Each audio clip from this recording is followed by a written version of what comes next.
Rainn, your quirky, fun way of doing things that lights up the room comes from you DNA-wise. You said you were born in lower middle class Seattle to parents who lived like bohemians. What do you mean by that? Well, I was born on a houseboat in Seattle. My dad painted murals. My mom was an actress, and they used to smuggle draft dodgers up to Canada during the Vietnam War. So I came out of that rich milieu, and also Seattle's kind of a quirky, eccentric place in and of itself, especially in the 60s and 70s. Yeah, but that could be a blessing, because did you ever feel pressure to follow the beat of someone else's drum, or are you always comfortable in your skin?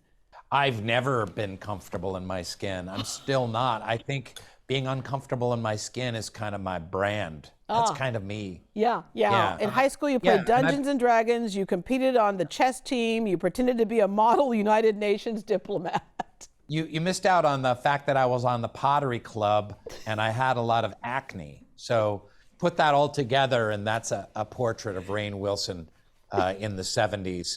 And I think that has informed me as an actor and as a thinker and writer. And I wouldn't have it any other way. Yeah, and so you became that actor.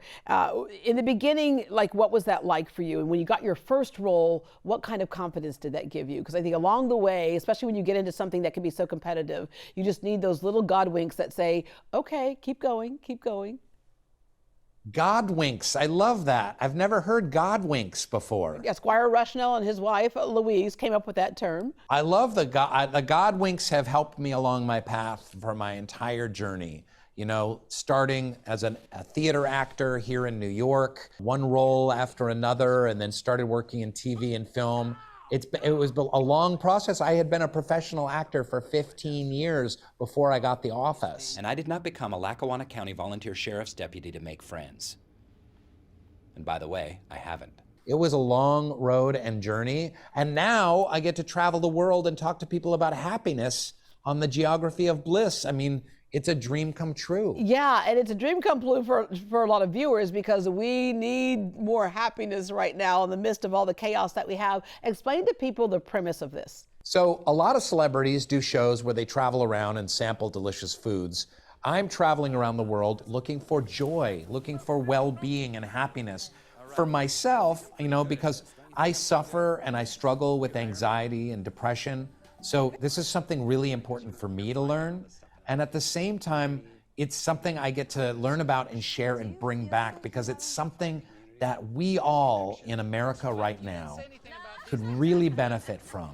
You know, an adrenaline shot of joy, of happiness, of connection, especially young people that are really suffering from this mental health epidemic that's going on right now. Speak to people and people will listen to you. And I think that's a gift. Sometimes it's all grassroots. If you can't find the community, then you make the community. I love that. If you can't find a community, make a community. Yeah. You're a very wise piñata maker.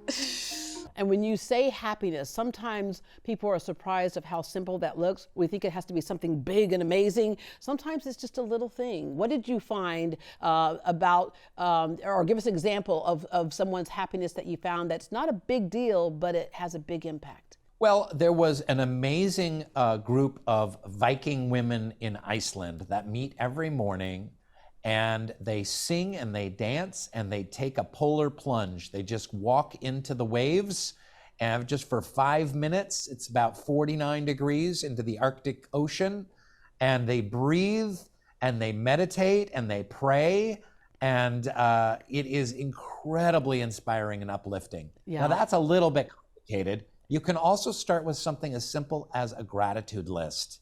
You know, gratitude is where we can turn to get out of our chronic dissatisfaction. Humans are kind of wired to have a chronic dissatisfaction about our lives, and we can counteract that with gratitude, just expressing one thing we're grateful for. What's one thing you're grateful for today? I'm just grateful that I got out of bed this morning.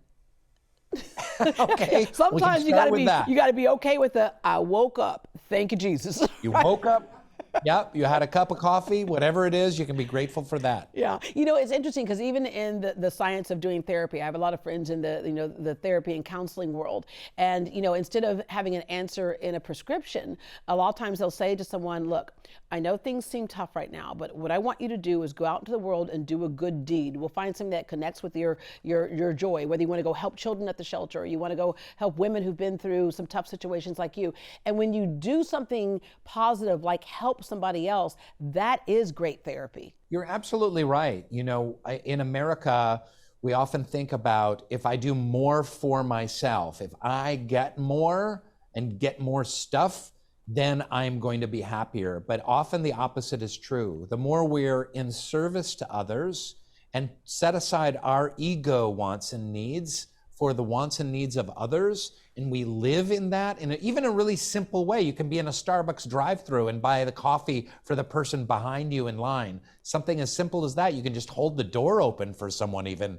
You can find great, deep, rich well-being out of service for others. Yeah, I know in Rainn, in Houston, we have this big problem, like any big city, traffic. And so if you just let somebody in, you could change their world that day. However, I know this is something I need to work on, but when I make an effort to let you in, can you just give me a little flick? Just give me like, "Hey, I see it. Thank you so much." I just want a little thank you. Is it too much for me to want just a little friendly thank you? little wave. Yeah, just an acknowledgement of what I did and then pass it on to the next person. But you're right, those little random acts of kindness there. Let me round out with, there are a lot of kids going through a tough time right now. I think kids have always been through a tough time. It's just more to light today, especially with social media.